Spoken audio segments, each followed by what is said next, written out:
She was 26 years old, and by midnight she was already being talked about in the past tense. Not by the doctors, by her own husband. He had practiced the line in his head for weeks, practiced it the way some men practice golf swings, and when the moment finally came, he delivered it without a single crack in his voice. "If something happens to her," he told his brother on the phone outside the hospital doors, "I want you to know I'll be okay." He didn't sound like a man bracing for grief. He sounded like a man closing a deal. Selah Whitmore had been admitted to Caldwell Memorial at 9:40 that evening, 34 weeks along, with a headache she'd been ignoring for 3 days and blood pressure numbers that made the triage nurse stop typing and pick up a phone instead. By 11:15, the word preeclampsia had moved from a note on a chart to a code called over the hospital intercom. By midnight, Selah was unconscious, and the room had filled with the particular kind of quiet that happens when too many people are working too fast to talk. Her husband, Julian Vance, did not go into the room. He stood in the hallway with his phone in one hand and Camille Reyes's hand in the other, and if anyone had asked him what he was feeling, he might have struggled to separate the two competing currents underneath his composed face. The thin, performable sadness he knew he was supposed to wear, and the other thing, the thing he kept having to swallow back down every time it tried to surface as a smile. Camille didn't bother hiding hers. She'd worn the green dress on purpose. She'd told herself it was just a dress she liked, the same way Julian had told himself the new beneficiary forms were just paperwork he'd been meaning to update anyway. 12 days earlier, sitting in a lawyer's office 2 towns over, Julian had signed Selah's name onto a document she had never seen. In a hand he'd practiced copying from old grocery lists and birthday cards, while the actual Selah Whitmore was 3 states away at her sister's baby shower, completely unaware that her signature was already being spent. At 1:50 in the morning, a nurse stepped out of the room and asked them to wait in the family lounge down the hall, the one with the vending machine that hummed too loud and the window that looked out over the parking garage. Julian ordered Camille a ginger ale from that machine like they were on a date that had simply relocated. They sat. They waited. At 2:35, when Dr. Amara Bankole finally walked in, still in scrubs, mask pulled down around her neck, exhaustion sitting in the lines around her eyes, Julian stood up too fast, the chair scraping behind him, and asked the question with a face arranged into something that almost passed for fear. Camille didn't stand at all. She just watched the doctor's mouth, waiting for the words that would let her finally stop pretending she was sad about something she'd been hoping for. Dr. Bankole looked at both of them for a long moment before she spoke. And what she said next was quiet enough that Julian had to lean in to hear it. Quiet, and entirely unlike anything either of them had braced themselves for. Selah Whitmore was alive.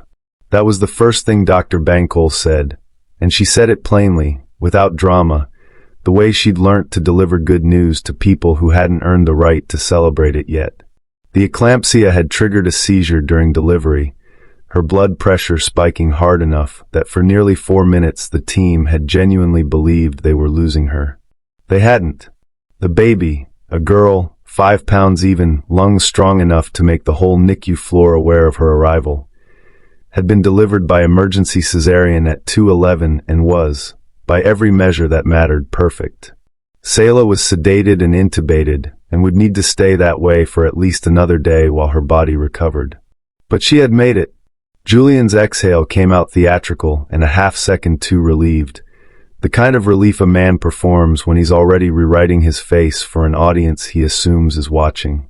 Camille's hand found the small of his back automatically, the gesture so practiced it had stopped requiring thought, and neither of them noticed Dr. Bankole watching that hand make the trip. What the doctor said next, she said quietly, the way people say things they've decided matter more than volume. When the trauma team had cut Selah's clothes away to prep her for surgery, a nurse, a woman named Odessa Hale who had worked Caldwell's maternity floor for 11 years and had learned, in that time, to notice things, had found a sealed manila envelope tucked inside Selah's overnight bag, the one she'd packed herself 3 days earlier when the headaches started getting bad enough to scare her. Hospital protocol required that personal effects accompanying a patient into emergency surgery be logged and secured. Odessa had logged it. She had also, because something about the address on the front of it had made her pause, read it twice before she sealed it into the property bag. It was addressed to a family law office 2 counties over. The date stamped on the corner, where Selah had jotted it in her own handwriting before sealing the flap, was 4 days old. 4 days before the ambulance. 4 days before anyone called it an emergency. Dr. Bankole did not open the envelope. That was not her job, and she said so.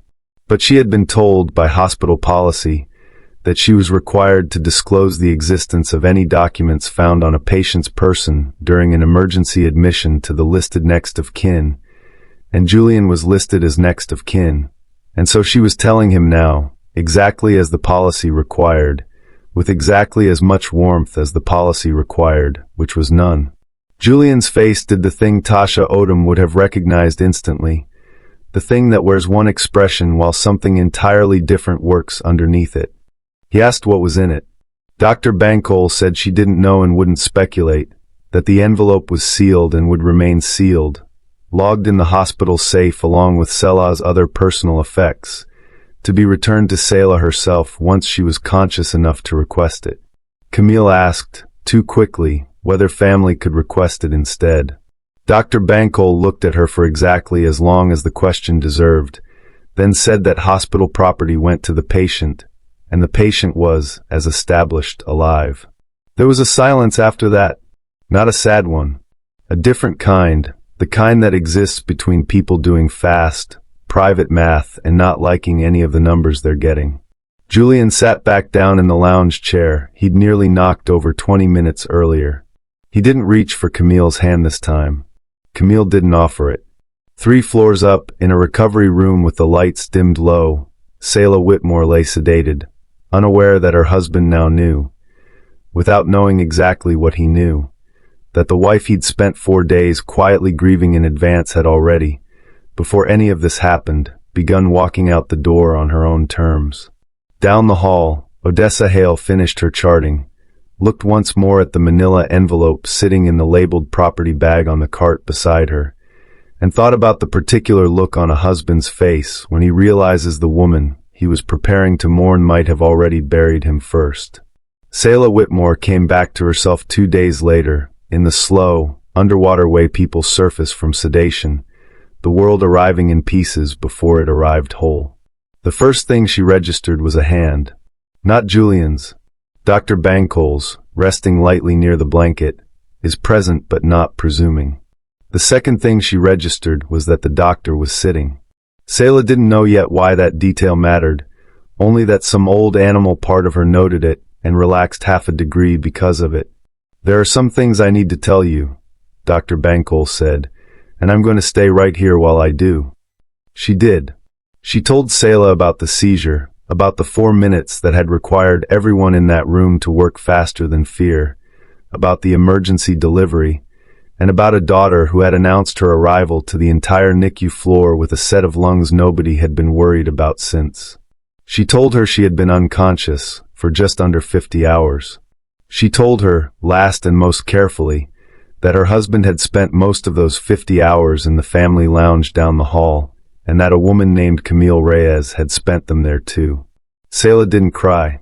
She had expected, in some distant hypothetical version of this moment she'd occasionally allowed herself to imagine, that she would. Instead she lay very still, and felt something settle into place that had been circling for months without a name. "I want to see my daughter," she said. And then, after a pause that had its own kind of weight, "I want my bag." The envelope came to her on the morning of day 3, returned exactly as Odessa Hale had logged it, seal unbroken.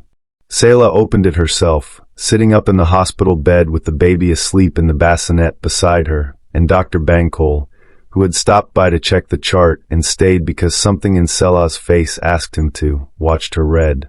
Inside was everything Selah had built in the 11 days before the headaches got bad enough to send her to Trieve.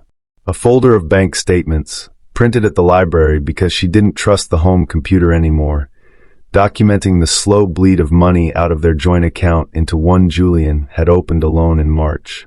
A printed thread of messages between Julian and Camille that Selah had found, by accident, scrolling through a laptop left open on the kitchen counter on a Tuesday she would remember for the rest of her life. A signed retainer agreement with a family law attorney 2 counties over, dated 11 days before her admission. And a letter to her sister, written the night she packed the overnight bag, explaining where the documents were, what to do if anything happened to her before she could file, and which lawyer to call. She had not been blindsided in that hallway. She had been 4 days from filing when her body had nearly ended the question for her. Dr. Bankole said nothing for a long moment. Then she said, "You already knew." "I already knew," Selah agreed. "I just didn't get to finish before everything else happened." There was no triumph in the way she said it. Only the flat, clear-eyed calm of a woman who had been clinically dead and come back to find she still had unfinished business and was relieved, mostly, that it was still hers to finish. What Selah did not know yet, what the envelope couldn't have told her, because it predated it, was that 12 days before her admission, Julian had visited a different office than hers, and had signed her name to a new beneficiary designation on the life insurance policy and a deed transfer on the lake house, in a forged hand he'd practiced for a week.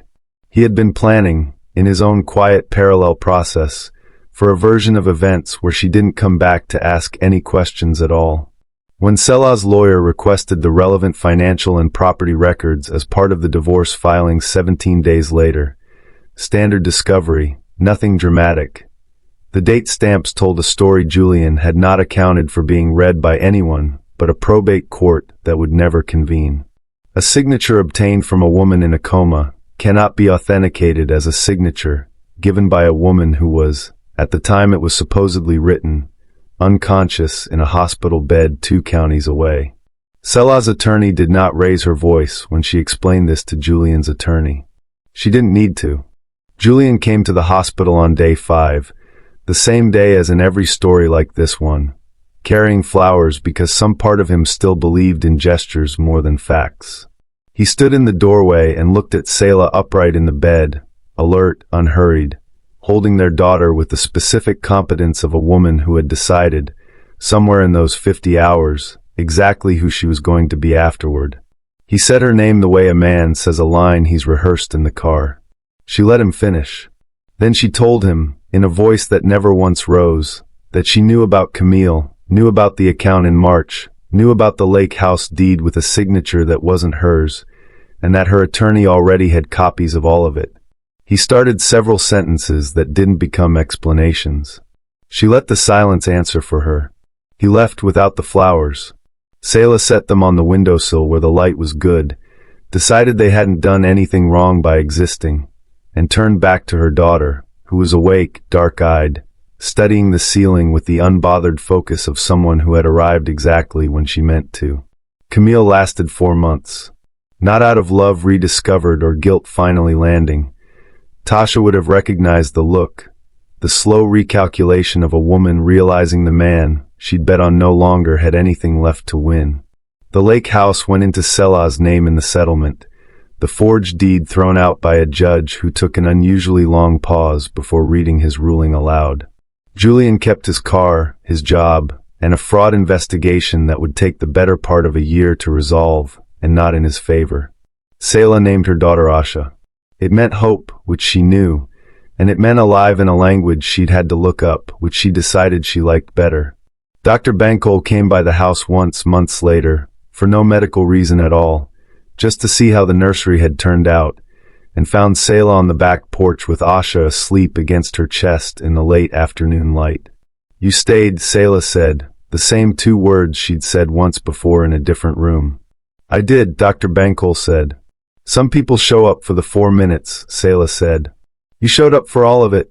They sat together for a while after that, not saying much, the baby breathing slow, and even against her mother's collarbone, 2 women who had both, in their own ways, refused to look away at the moment when looking away would have been easier. Some marriages end the night someone decides they've already won. This one ended the morning a woman who was supposed to be gone came back, read her own handwriting, and remembered exactly who she'd already decided to become. If this story stayed with you, that's exactly what it was supposed to do. Selah's story is a reminder that the people who think they're already 3 moves ahead are sometimes just one envelope away from finding out they never had the lead at all. If you believe in stories where the quiet ones come back stronger, hit subscribe so you don't miss the next one. Drop a comment and tell me, what part hit hardest for you?